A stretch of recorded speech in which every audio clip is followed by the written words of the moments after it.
Hi అండి. ఈరోజు chicken kebab చేస్తున్నానండి. చికెన్ కాలుస్తున్నాను. పిల్లలు ఎప్పటి నుండో అడుగుతున్నారు. మరి కార్తీక మాసం ఇవన్నీ అయిపోయాయి కదా! మరి నేను చేయలేకపోయాను. అలాగనేసి ఈరోజు అలాగ మిద్దె తోటలో చేద్దామనేసి పైకొచ్చామండి. మ్యాగ్నేట్ చేసుకొని ఒక 2 గంటల టైం వదిలేసానండి ఇవి. దీంట్లో ఉప్పు, కారం, పసుపు, పెరుగు, ముక్క ఒకటి వేసుకొని రసం ఇలా కలిపి పెట్టుకునే మిశ్రమం అంతా ఒక సైడ్కి పెట్టుకోవాలి. అది ఒక గంట లేదంటే అరగంట ముందునే ఇలాగా కలిపి ఒక సైడ్ని పెట్టుకోవాలండి. అప్పుడు ఆ ముక్కకి ఆ ఉప్పు, కారం, పసుపు, నిమ్మరసము, పెరుగు అన్నీ కూడా చక్కగా పడతాయి. తర్వాత కట్టెల పొయ్యి వెలిగించి ఈ విధంగా కాల్చుకోవాలి. కాల్చుకొని మధ్య మధ్యలో తిరగేసుకోవాలి, లేదంటే మాడిపోతుందండి. అగ్గెక్కు తగిలా మాడిపోద్దండి. మరి బొగ్గుల పొయ్యి మీద కాలిస్తే బాగుంటుంది. మరి బొగ్గుల పొయ్యి అంటే సిటీలో దొరకవండి. దొరుకుతాయి కానీ బొగ్గులు ఉండాలి కదా. ఈ కర్రలో ఏవో చెక్కలండి, చెక్కలో ఎక్కువ అగ్గి తగిలిస్తుంది. మనం చేసేదే ఎప్పుడో ఒకసారి చేస్తాము. అదే ఊర్లో అయితే అలాగ పొయ్యిలు ఉంటాయి. డైలీ ఏదో ఒక వంట వండుతాం కనుక ఆ విధంగా చేసుకున్నా బాగుంటుంది పల్లెటూరుల్లో. అప్పటికే నాకు కొన్ని మొక్కలు అలాగే కాలాయి, అయినా పర్లేదు, మరీ మాడిపోలేదు. అంటే ఇది బొగ్గు మీద కాలిస్తే నిప్పుల మీద బాగుంటాయి. కానీ మరి నేను కొద్దిగా అగ్గి వచ్చింది. మరి అగ్గి వచ్చింది అనేసి అంటే నిప్పులు రావండి. ఇవి చెక్కలు అంటే కర్రలు కదా, ఇంకా అగ్గి ఎక్కువే తగిలేసింది.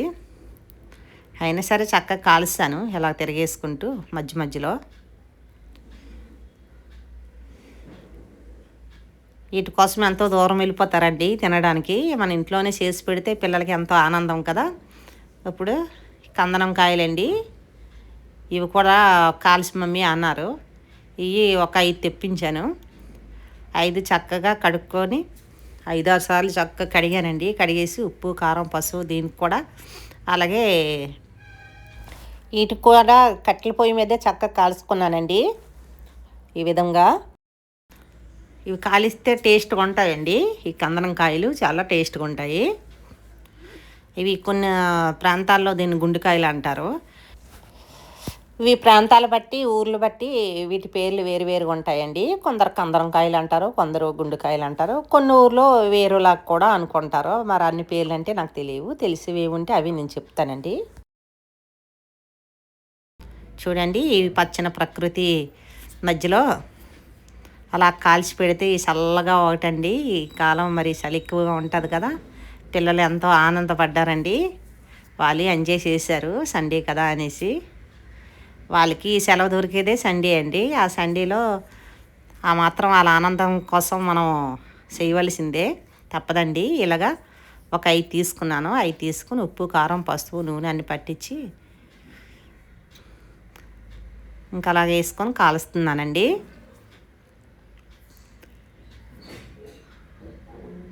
అలా తిరగేసుకుంటుండాలి మధ్య మధ్యలో. ఇదైతే కొద్దిగా లేట్గా కాలుతాయి, అవైతే తొందరగా కాలుతాయి, కానీ ఇవి లేట్గా కాలుతాయండి.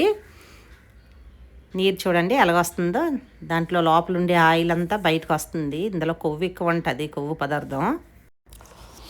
ఈ ఆయిల్ రూపంలో బయటకు వచ్చేస్తుందండి. కాలుస్తాం కదా వాటర్ లాగా అంతా బయటికి. ఇది కొద్దిగా లేట్ అవుతాయి దానికన్నా. ఆ పీసెస్ అయితే తొందరగా ఉడికిపోతాయి. ఇవైతే మాత్రం కొద్దిగా లేట్గా అవుతాయండి. ఈ చల్లని టైంలో సాయంత్రము ప్రకృతి మధ్యలో ఇలా కాల్చుకొని తింటే ఎలా ఉంటుంది ఊహించుకోండి. పిల్లల సంతోషమే మనకి ఎంతో హ్యాపీ కదండి. పిల్లల కోసం ఓపికగా చేసి పెట్టండి. వాళ్ళ సంతోషమే మన సంతోషం కదండి. ఇంకంతకన్నా మనకి ఏం కావాలి. కొన్ని వెరైటీగా చేసి పెడితే వాళ్ళు ఎంతో ఆనందిస్తారు పిల్లలు. వీటి కోసం ఆర్డర్ పెట్టుకొని కొని తెచ్చుకొని అంత తలనొప్పి ఎందుకండి. వాళ్ళు ఎలా కాలుస్తారో ఏంటో తెలియదు. మధ్యలో రెడ్ కూడా ఉండొచ్చు.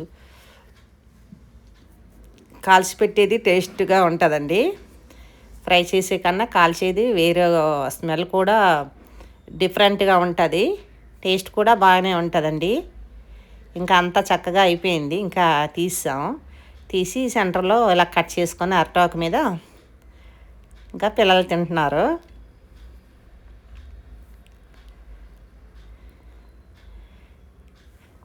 ఇవన్నీ ముక్కలు ఇలాగండి ఒక పుల్లకి ఇనుప పుల్లకి పెట్టి ఇలా కొన్ని కాల్చాను, కొన్ని జాలి మీద వేసి కాల్చాను, ఇనుప జాలి మీద. ఓకేనండి, మీరు కూడా మాలాగా చేసుకొని తినండి. ఎలాగుందో కామెంట్స్ రూపంలో తెలియజేయండి. వీలున్నంత వరకు పిల్లలకి మన ఇంట్లోనే వండి పెట్టండి, ఇలా కాల్చి పెట్టండి. వీడియో నచ్చితే ఒక లైక్ చేయండి. వీడియో ఎలాగుందో కామెంట్స్ రూపంలో తెలియజేయండి. బాయ్.